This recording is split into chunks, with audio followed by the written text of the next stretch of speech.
Every year, Rolex generates billions in revenue.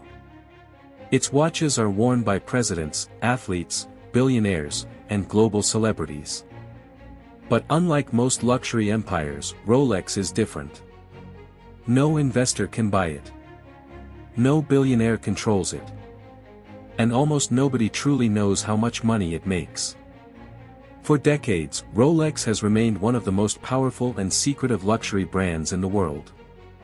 But the real story behind Rolex is not about watches, it is about control. In 1944, Rolex founder Hans Wilsdorf faced a problem money could not solve. His wife had passed away. He had no children. And there was no clear heir to inherit the company he had spent decades building. For most companies, this situation creates vulnerability. After the death of a founder, businesses are often divided, sold, or absorbed by investors and competitors. But Hans Wilsdorf refused to let that happen to Rolex.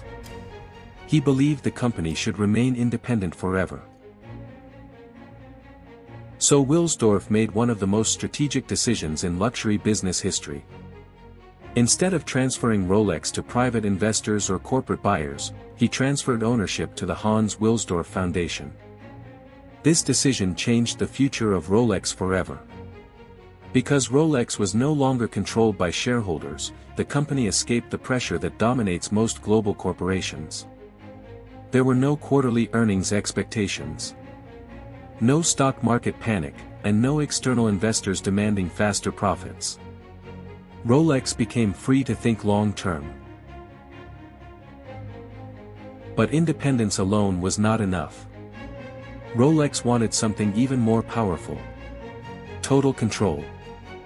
Over the years, the company built one of the most vertically integrated systems in the luxury industry. Rolex gradually gained control over nearly every critical part of production. The movements. The materials. The bracelets.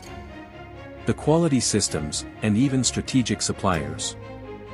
This strategy reduced external dependence and gave Rolex something most luxury brands struggle to maintain. Consistency. Every detail could be monitored.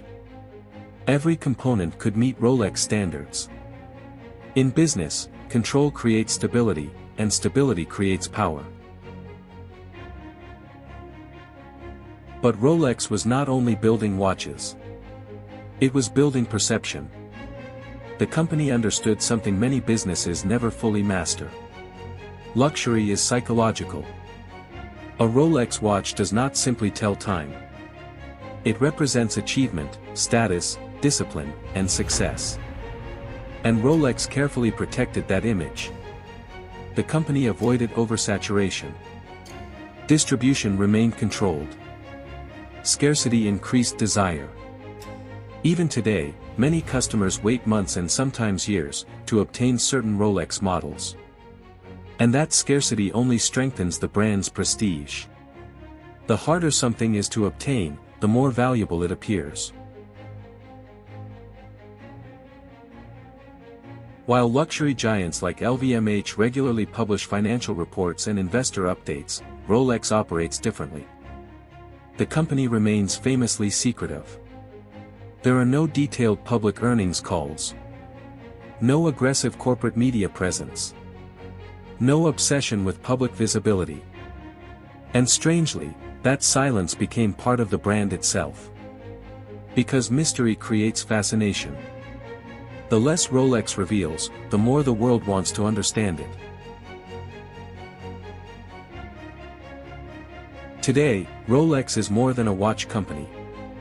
It is one of the most dominant luxury brands ever created.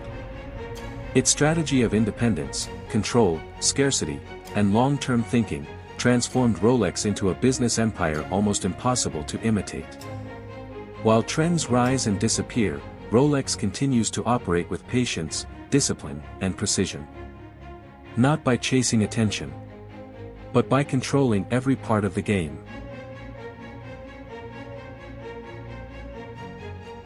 But behind Rolex's global dominance stood one man whose vision shaped the company long after his lifetime.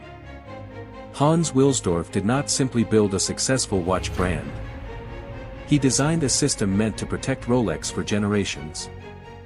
At a time when most founders focused on growth and profit, Wilsdorf focused on independence, control, and long-term survival. His decision to place Rolex under the Hans Wilsdorf Foundation ensured that no investor, competitor, or outside executive could easily change the company's direction. Decades later, Rolex still follows the philosophy he created. Discipline over hype, control over expansion, and long-term excellence over short-term profit. In many ways, the real power of Rolex was not only in its watches, but in the vision of the man who built the empire behind them.